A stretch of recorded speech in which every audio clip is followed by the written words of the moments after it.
Spider-Man's ultimate nightmare and the architect of chaos in New York City.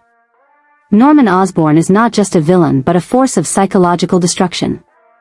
Get ready because here are 20 fundamental facts about the legacy of the Green Goblin. The Green Goblin first appeared in 1964 in the magazine The Amazing Spider-Man issue number 14, created by Stan Lee and Steve Ditko.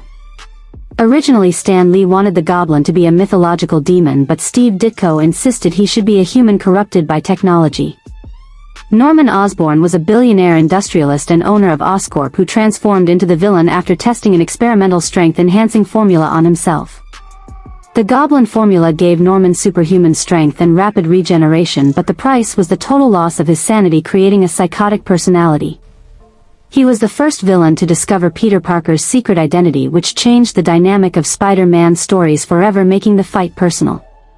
The Green Goblin is responsible for the darkest moment of the Silver Age, the death of Gwen Stacy thrown from the bridge in Amazing Spider-Man issue number 121.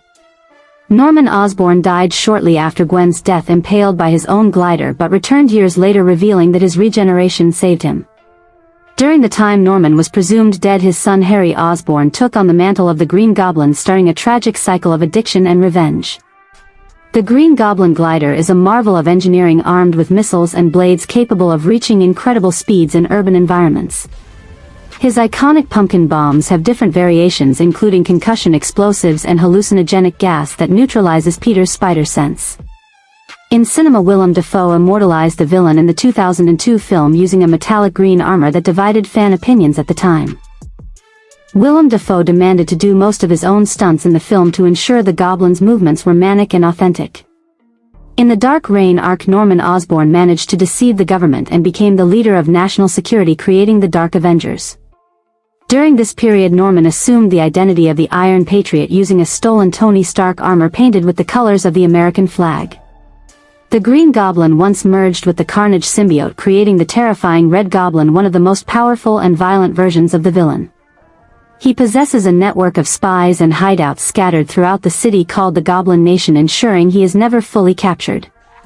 The Goblin's laugh is his trademark, used to destabilize the psychology of his enemies even before the first blow. Norman Osborn considers Peter Parker the son he always wanted to have, which makes his obsession with destroying the hero even more sick. In some alternative versions like the Ultimate Universe, the Green Goblin is a giant scaly-skinned monster that can shoot fireballs from his hands. He hates Spider-Man above all else because Peter represents the morality and purity that Norman deeply despises. Leave your like and subscribe to the Vildark channel for more chaos. Thank you.